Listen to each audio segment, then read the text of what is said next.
वृत्यार्थी हम प्रणतपाल भवाब्धिपोतं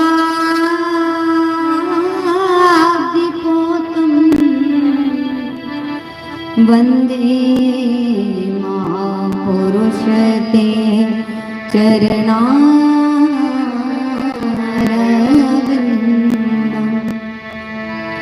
सीतानाथ समारम्भ श्री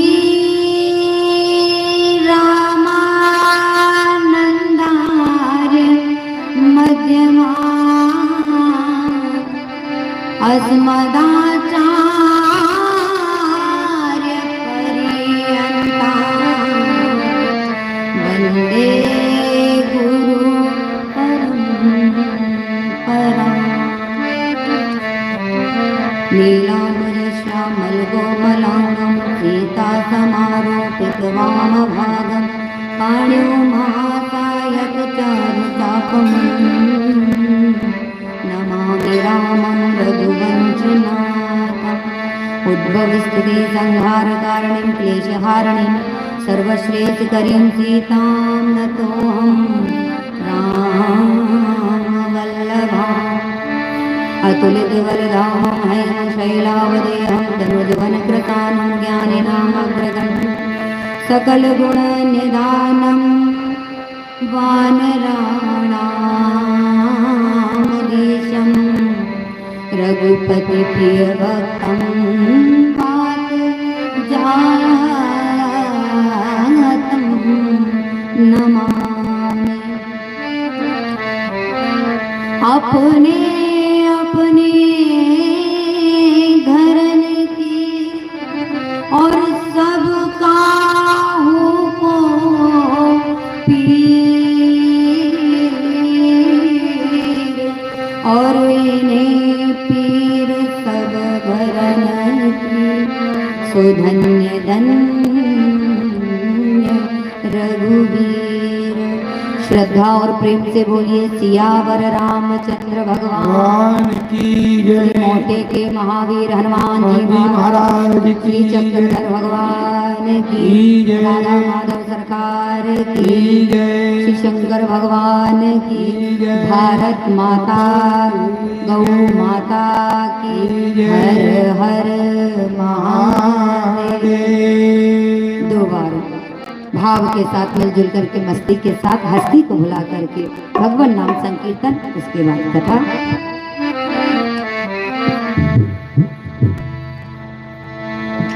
रघुनंदन राघव राम हरे राजा राम हरे राजा राम हरे। रघुनंदन राघव राजा राम हरे राजा राम हरे। रघुनंदन राघव राम हरे रघुनंदन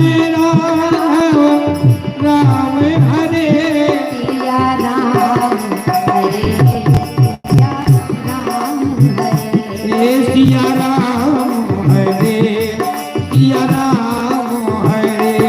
राजा राम हरे राजा राजा राम हरे राजा राम हरे।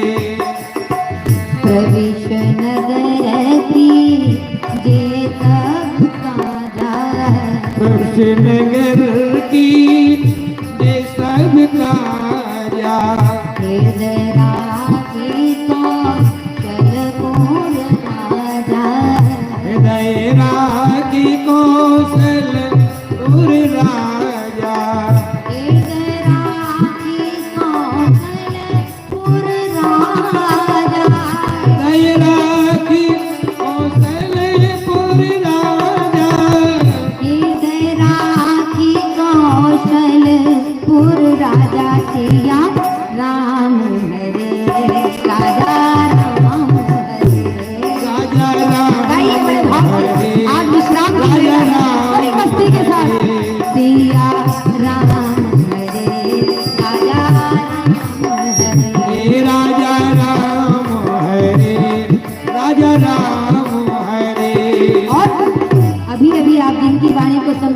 में हो रहे थे, विदाई तक उन्होंने कथा को पहुंचा दिया और बड़ी प्यारी सीख दी थी माता सुनैना जी ने भगवती श्री सीता जी को। क्या सीख दी कि सास ससुर गुरु सेवा करी हो, सास ससुर गुरु सेवा करी हो, सास ससुर गुरु सेवा करी हो, सास ससुर गुरु सेवा करी हो, पति रूप लखिया यशु अनुसरी हो, पति रूप लखिया यशु अनुसरी हो, पति रूप लखिया यशु अनुसरी हो, पति लख रूप यशु अनुसरी हो, पति रूप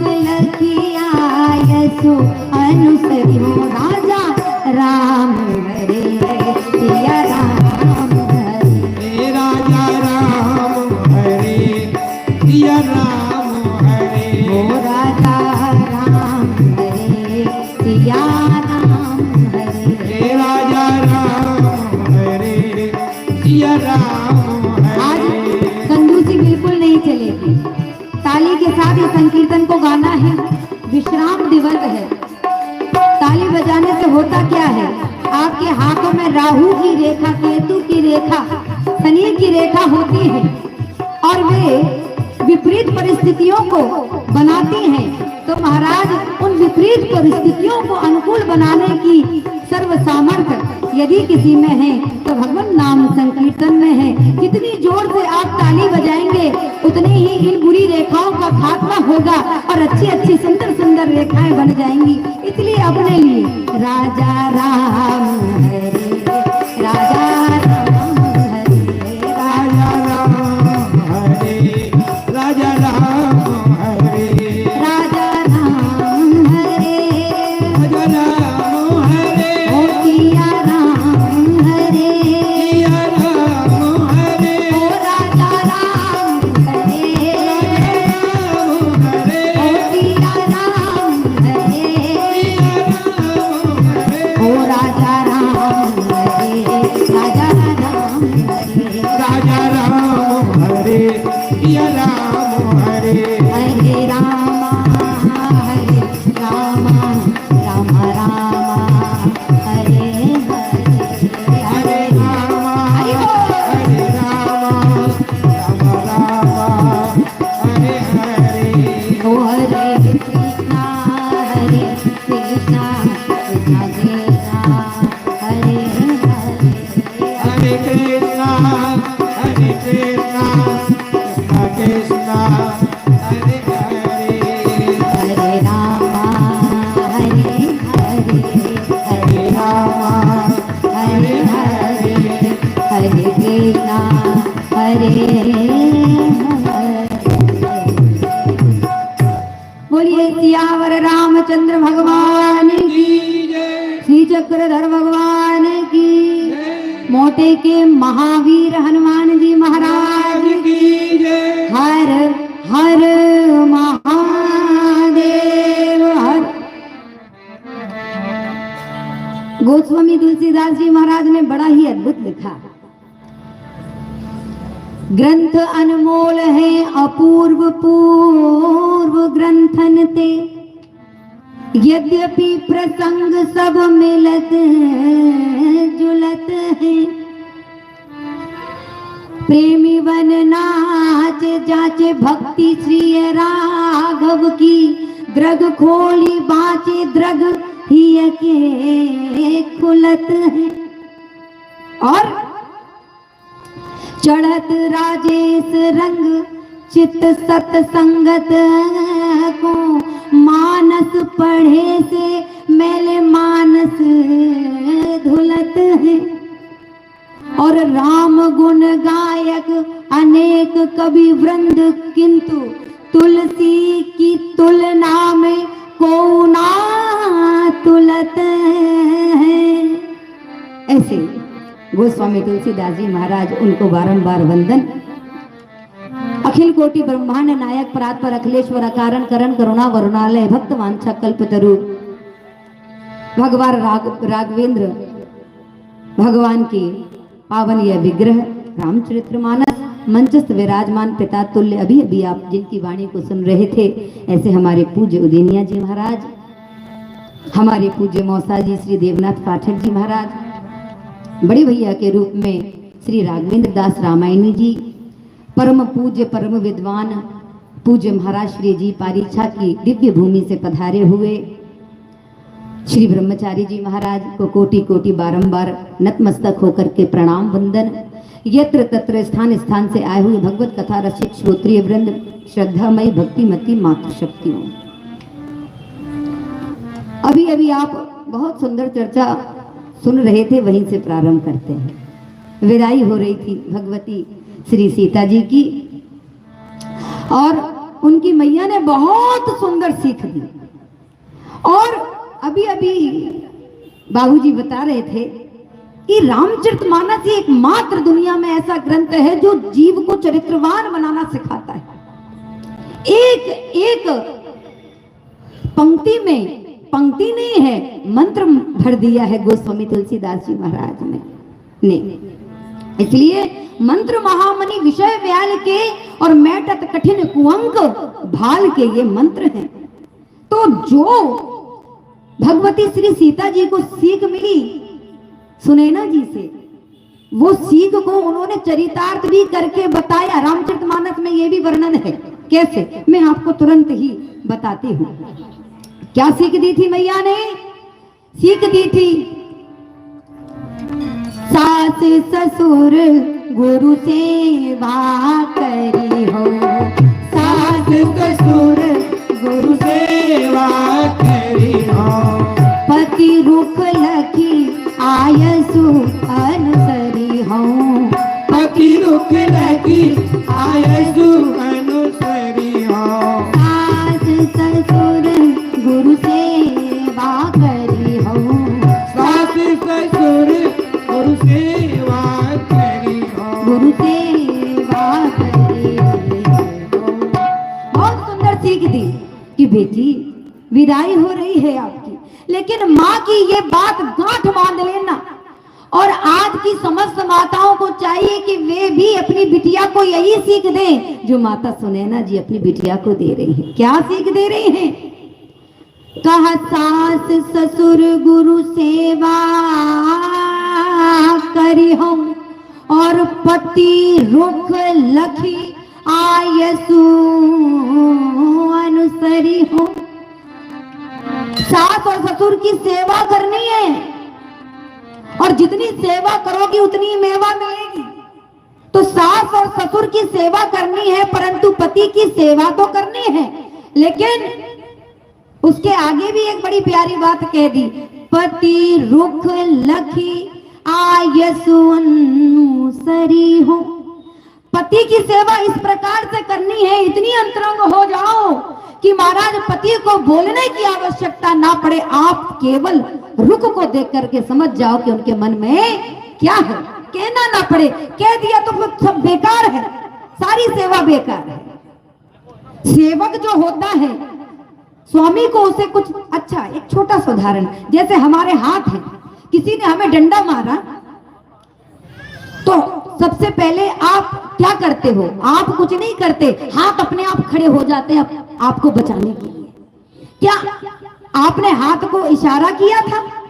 हाथ अपने आप अपने स्वामी की रक्षा करने के लिए स्वतः खड़े हो जाते हैं। ऐसा ही सेवक स्वामी का भाव होना चाहिए। तो सेवा इस प्रकार से करना कि पति को कुछ कहना ना पड़े, पति रुख लखी, केवल रुख को देख करके समझ जाना, तभी तुम्हारा पातिव्रत सार्थक होगा, वरना निरर्थक है। इतनी बड़ी बात माता सुनैना ने कही और भगवती श्री जानकी जी ने इस बात को सिद्ध भी करके दिखाया। कहां? केवट प्रसंग में। मैंने केवट प्रसंग तो कह दिया, लेकिन ये बात संक्षिप्त रूप में, चूंकि समय जैसा था, तो महाराज चरितार्थ कहाँ हुई ये बात? कहा जब केवट उतरी दंडवत कीना तो प्रभु सब चाही नहीं कछु दीना। प्रभु को संकोच हुआ कि मेरे पास कुछ नहीं है, मैं क्या दूं। तब ये बात चरितार्थ हो रही है गोस्वामी तुलसीदास जी की। अगली पंक्ति देखिए क्या कह रहे हैं। तो पियहि कीसिय जाननिहारी। राम जी ने कुछ कहा था क्या?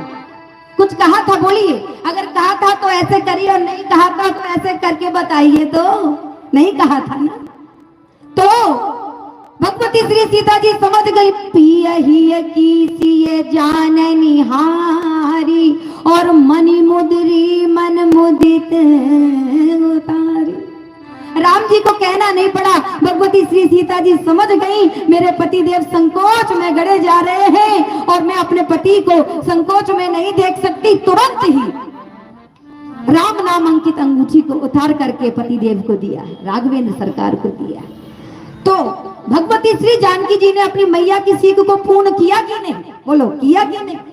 लेकिन आजकल की जो माताएं हैं वो यदि रामचरितमानस का आश्रय ले तब तो बात बनेगी, नहीं तो सब गड़बड़ है। आज के समय में माताओं को रामचरितमानस की विशेष आवश्यकता है, क्योंकि प्रथम गुरु परिवार की वही है, अपने संतान की प्रथम गुरु वही है। आज की माताएं अपनी बेटी को उल्टी शिक्षा दे रही हैं। क्या कहते हैं कि अरे मेरी बेटी तो है जानो है पराए घर, पर काहू की किसी की धमकी में मत आइयो रे। अरे मेरी बेटी तो है जानो है पराए घर, काहू की किसी की धमकी में मत आइयो रे। अरे हमने 20 लाख का 30 लाख का दहेज दिया है, किसी की धमकी में मत आना। कोई डरने की आवश्यकता नहीं है, क्योंकि इतना जोरदार विवाह किया है। किसी से दबकर संकोच में गड़कर मत रहना। और सास गारी देवे या ननद चुटकी लेवे, तो अगर इतना कुछ हो तो किसी की सुनना नहीं है। क्या करना है? कहा अपनी खिचड़ी अलग से पकाइयो रे। यदि सास कुछ कहे, ननद कुछ कहे तो चिंता मत करना, गैस चूल्हा तो दे ही रहे हैं, अपनी खिचड़ी अलग से पकाइयो रे। इसीलिए उन्हें आवश्यकता है रामचरितमानस की, क्योंकि ये संस्कारवान बनाना सिखाता है। तो भगवती श्री सीता जी ने पियहि कीसिय जाननिहारी और मणि मुद्री मन मुदित उतारी। तो पातिव्रत स्त्रियों का तभी सार्थक है जब पति को कहना ना पड़े, पति के रुख को देखकर ही समझ जाए। वो भी तब होगा जब आप पति के प्रति समर्पित होगी। कब? एक ही वचन एक व्रत नेमा, एक ही वचन एक व्रत नेमा, एक ही वचन एक व्रत नेमा, एक ही वचन एक व्रत नेमा। काय वचन मन पति पद प्रेमा, काय वचन मन पति पद प्रेमा, एक ही वचन एक व्रत नेमा, एक ही वचन एक व्रत नेमा, एक व्रत नेमा, एक व्रत नेमा। ये तब सिद्ध होगा जब एक ही वचन एक व्रत नेमा में रहोगी और काय वचन मन पति पद प्रेमा की स्थिति रहेगी। इसलिए रामचरितमानस का आश्रय जरूर लो, जरूर लो, क्योंकि पुत्रवती युवती जग सोई। बाबा तुलसीदास जी कहते हैं रघुपति भगति जासु सुत होई। वही स्त्री धन्य है जिसकी संतान भगवान की भक्त हो। तो बहुत ही सुंदर चर्चा आप पूज्य उदेनिया जी से सुन रहे थे। अब एक सुंदर दृश्य अपने नेत्रों में हम सब बसाने का प्रयास करेंगे। बाबा तुलसीदास जी महाराज ने बड़ी सुंदर चौपाई लिखी। प्रभु कर पंकज कपि के सीसा, प्रभु कर पंकज कपि के सीसा, प्रभु कर पंकज कपि के सीसा, प्रभु कर पंकज कपि के सीसा, सुमिरि सुदशा मगन गौरीसा, सुमिरि सुदशा मगन गौरीसा, मगन गौरीसा। अब बड़ी अद्भुत बात है इस चौपाई में। ये चौपाई हम नित्य ही पढ़ते हैं, लेकिन इस चौपाई का रहस्य क्या है? प्रभु कर पंकज कपि के शीशा, भगवान राघवेंद्र सरकार का वरद हस्त किसके ऊपर है? अनंत बलवंत संत श्री मोटे के महावीर हनुमान जी महाराज के ऊपर है। प्रभु कर पंकज कपि के सीसा, तो भगवान का वरद हस्त अनंत बलवंत संत श्री हनुमान जी के ऊपर है, परंतु प्रसन्न कौन हो रहे हैं? कहा सुमिरि सो दशा मगन गौरीसा। क्यों? अरे भगवान का वरद हस्त जिसके ऊपर है, प्रसन्न तो उसी को होना चाहिए, लेकिन हनुमान जी महाराज की प्रसन्नता का यहाँ वर्णन नहीं है। यहाँ पर कहा गया है सुमिरि सो दशा मगन गौरीसा। ये देख करके देवादिदेव महादेव आज आनंद में विभोर हो रहे हैं, गदगद हो रहे हैं। क्यों? अरे जिसके सर पर भगवान का हाथ वो प्रसन्न होता, जिसके सर पे है ही नहीं वो काहे को प्रसन्न हो रहा है? लेकिन इसका रहस्य है, एक दृष्टांत से सुनिए। एक जगह हनुमान चालीसा का पाठ चल रहा था, हनुमान चालीसा का, और हनुमान चालीसा में लोग भाव विभोर हो रहे थे, गदगद हो रहे थे, आनंदित हो रहे थे। उसी हनुमान चालीसा के पाठ में एक संत भी आए और वो भी भाव निमग्न होने लगे और आनंद में झूमने लगे। सबके साथ वो भी पाठ करने लगे। हनुमान चालीसा का दिव्य पाठ चल रहा था और पाठ चलते चलते चलते चलते जब ये लाइन आई कि शंकर सुवन केसरी नंदन तेज प्रताप महाजगवंदन, तो जैसे ये लाइन आई तो महाराज जो संत जी बैठे थे उन्होंने कहा बंद करो, ये लाइन मत पढ़ना, बंद करो, ये ऐसा नहीं पढ़ना चाहिए, ये गलत पढ़ रहे हो, त्रुटिपूर्ण पढ़ रहे हो। सबने कहा महाराज जी को क्या हो गया? अरे जो लिखा है वही तो पढ़ रहे हैं, लिखा तो यही है, शंकर सुवन केसरी नंदन और तेज प्रताप महाजगवंदन, लिखा यही है महाराज जी, तो हम तो वही पढ़ रहे हैं, और क्यों ना पढ़े, जो लिखा है वही पढ़ेंगे। संत जी ने कहा, कबीरदास जी की शैली में बोले, संत जी कहने लगे कि तुम कहते कागज की लेखी, परंतु मैं कहता निज नयन की देखी। मैं अपनी आंखों के देखा सीखी की बात करूंगा, केवल लिखा लिखी की बात नहीं करूंगा। तो कहा पंडित जी महाराज, संत जी महाराज, आप ही निराकरण कर दे कि यदि ये बात हम कह रहे हैं और यदि आपको ये त्रुटिपूर्ण लगती है तो आपकी दृष्टि में क्या होना चाहिए? तो संत जी कहते हैं कि आप सब ये पढ़ रहे हैं, शंकर सुवन केसरी नंदन और तेज प्रताप महाजगवंदन, इसकी जगह पर आपको पढ़ना चाहिए शंकर स्वयं केसरी नंदन और तेज प्रताप महाजगवंदन। स्वयं देवादिदेव महादेव का ही 11वां रुद्रावतार अनंत बलवंत संत श्री हनुमंत लाल जी के रूप में प्रकट हुआ है। इसीलिए जेहि शरीर रति राम सो सोई आदर ही सुजान, रुद्र देह तज नेह बस हरिते भय हनुमान। इसीलिए हनुमान जी महाराज कोई और नहीं, काशीज ही कपीश बन करके आए हैं, महादेव ही आज पवन पुत्र बन करके आए हैं। इसीलिए गोस्वामी तुलसीदास जी को लिखना पड़ा कि प्रभु कर पंकज कपि के सीसा, सुमिरी सुदशा मगन गौरी सा। इसलिए लिखना पड़ा गोस्वामी तुलसीदास जी को। तो आज भगवान का वरदहस्त है हनुमान जी महाराज के ऊपर, लेकिन प्रसन्न हो रहे हैं देवादिदेव महादेव। अच्छा, ऐसा हनुमान जी महाराज ने कौन सा काम कर दिया, कौन सी विशेषता थी कि भगवान राघवेंद्र सरकार ने अपना वरदहस्त उनके सर पर रखा?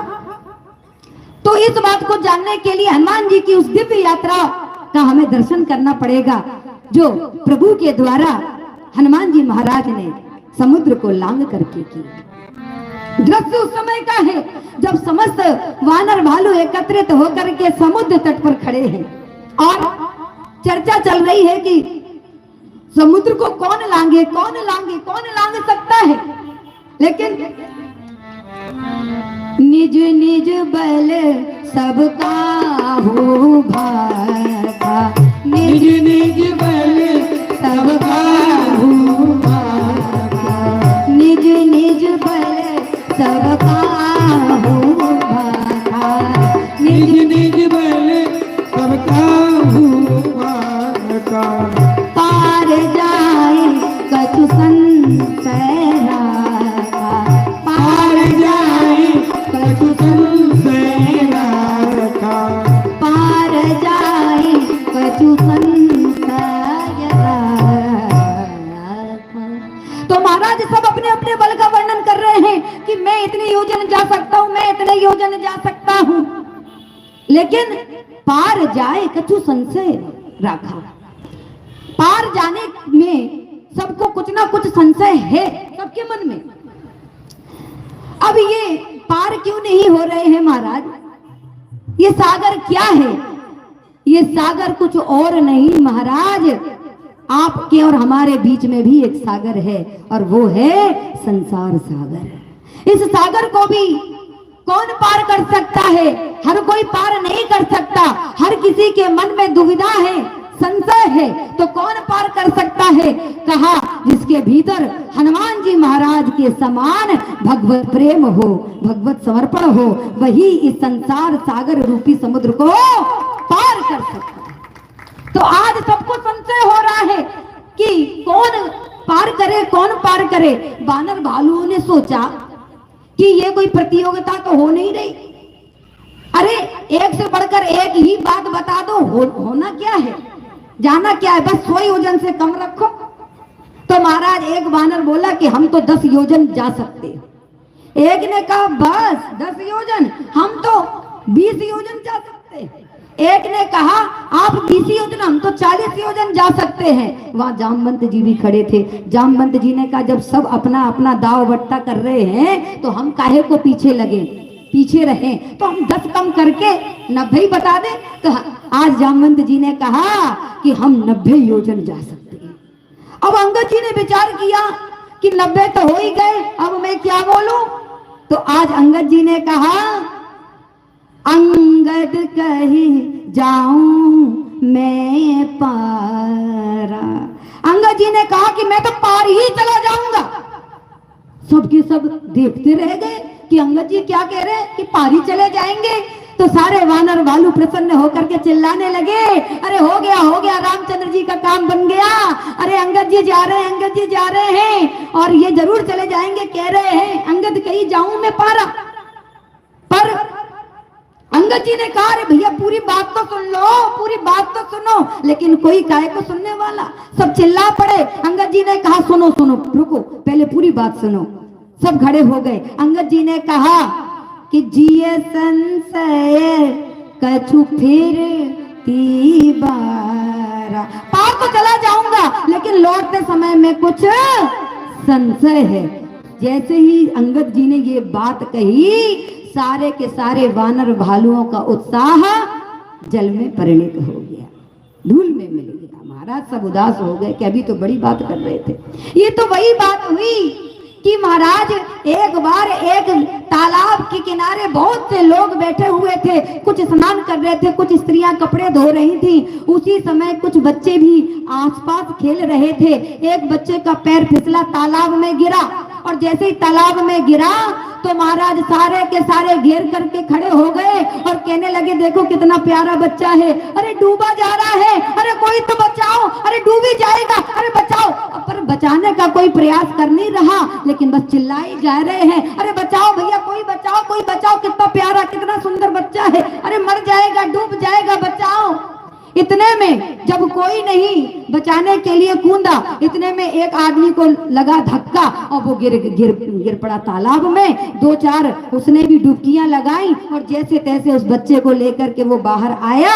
सब लोगों ने कहा जय हो महाराज, अरे नौजवान आपने हम सब की नाक बचा ली। और सब लोगों ने मिलकर के कहा अरे इस नौजवान का स्वागत करो और माला पहनाओ, महाराज इसका वंदन होना चाहिए, स्वागत होना चाहिए, जुलूस निकलना चाहिए। वो आदमी कहने लगा ये सब करना, लेकिन बाद में करना, पहले ये बता दो कि धक्का किसने लगा दिया, धक्का किसने लगाया। और जैसे ही ये कहा तो जितने भी थे सबके सब उदास। हम तो सोच रहे थे कि ये बचाने के लिए कूदे, लेकिन ये तो अचानक ही गिर गए। तो महाराज किसी शायर ने बड़ी प्यारी बात कही है कि साहिल के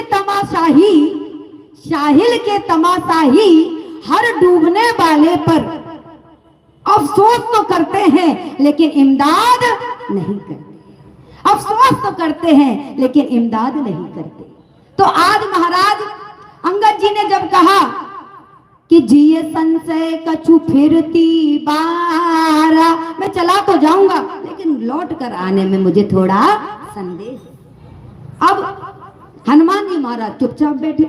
जामवंत जी ने देखा ये काहे को नहीं बोल रहे, ये तो अनंत बलवंत संत श्री हनुमंत लाल जी महाराज हैं। अतुलित बल धामम हैम शैलावदेहम धनुज वन कृसानम ज्ञानी नाम अग्रगण्यम, ये क्यों चुप बैठे।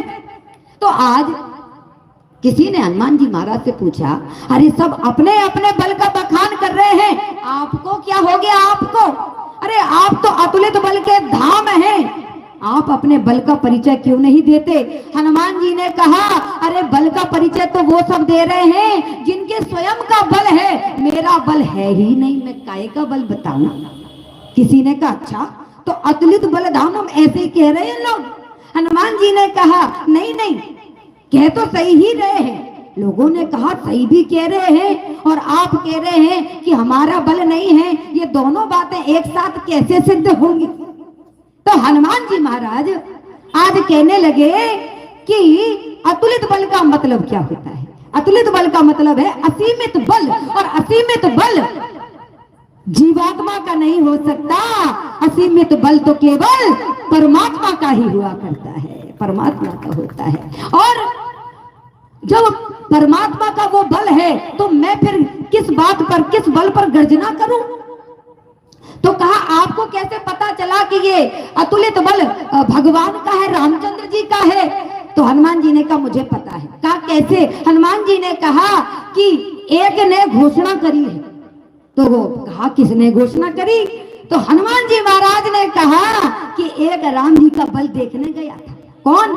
इंद्रपुत्र जयंत, भगवान राम का बल देखने के लिए गया। और उसने क्या किया कि भगवती श्री जानकी जी के चरणों में चोंच का प्रहार किया और रक्त निकलने लगा। भगवान अपना अपराध तो सहन कर सकते हैं लेकिन भक्त का अपराध सहन नहीं, ये भक्ति स्वरूपा है। भगवती श्री जानकी जी का अपराध किया और बाबा तुलसीदास जी ने तो स्पष्ट लिखा कि जो अपराध भगत करी करी तो राम रोष पावक सोई जरी। तो आज भगवती श्री जानकी जी के चरणों में इस कौवे ने, इंद्रपुत्र जयंत ने चोंच का प्रहार किया और उड़ गया। राम जी से सहन नहीं हुआ। राम जी ने तुरंत एक तिनका, एक सीख उठाई और सीख उठा करके बाण बना करके उसके पीछे चला दिया। और महाराज उसको कहीं पर भी ठौर नहीं मिली।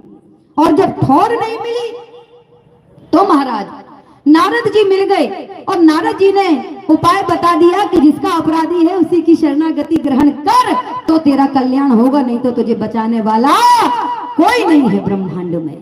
तो आज जयंत आया है। बाबा तुलसीदास जी लिखते हैं सुरपति सुत धरि बायस बेसा सुरपति सुत हरि बायस ऐसा। सठ चाहत रघुपति बल देखा, सठ चाहत रघुपति रघुपति बल देखा।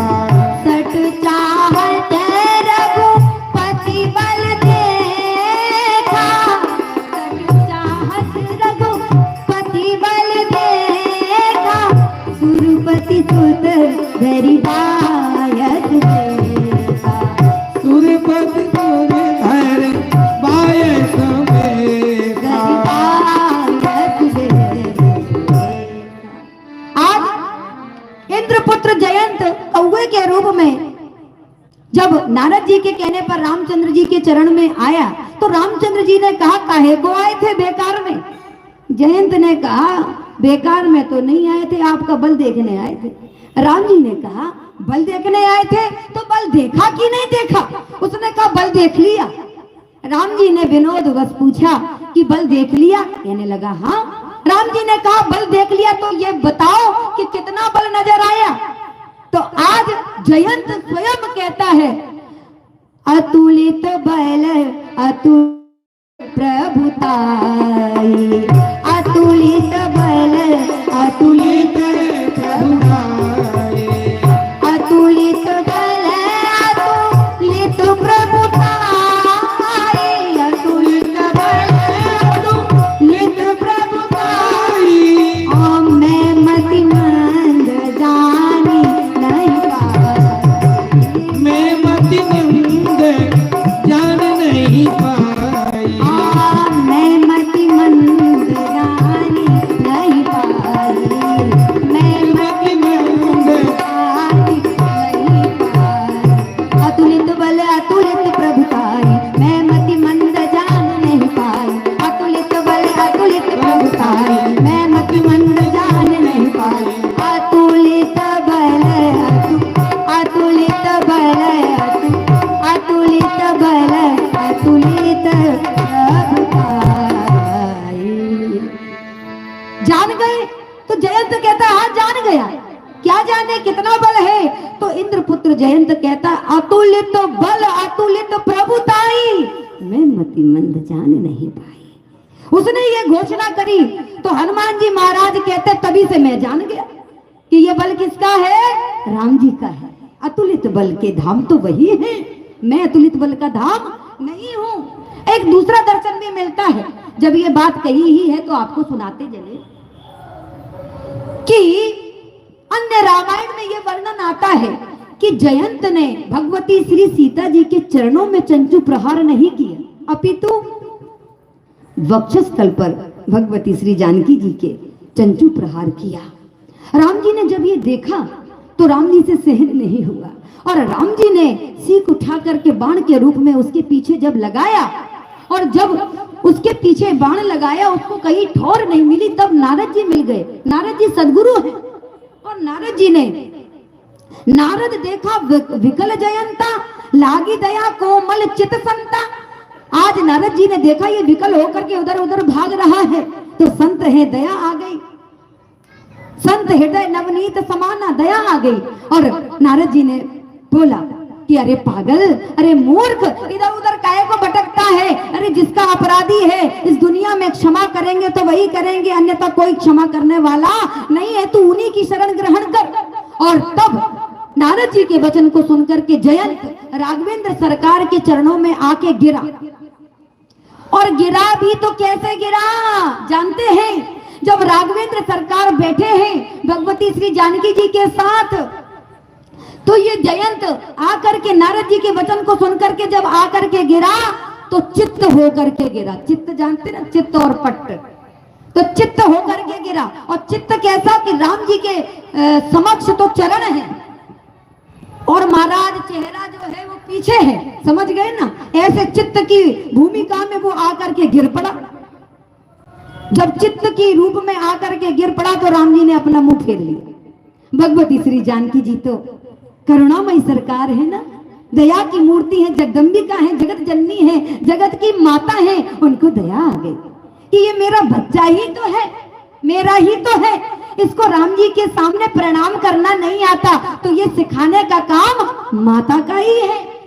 संस्कारवान माता ही तो बनाती है। आज जगत जननी श्री जानकी जी ने उस कौवे को जो चित्त गिरा था, सर इधर और चरण राम जी की तरफ, चित्त ऐसे, राम आज उसकी स्थिति को देख करके भगवती श्री जानकी जी ने उसे उठाया और उठा करके ऐसे करके घुमा दिया, तो पट्ट के रूप में वो राम जी के चरणों में आकर के समर्पित हो गया, गिर गया, प्रणाम करने लगा।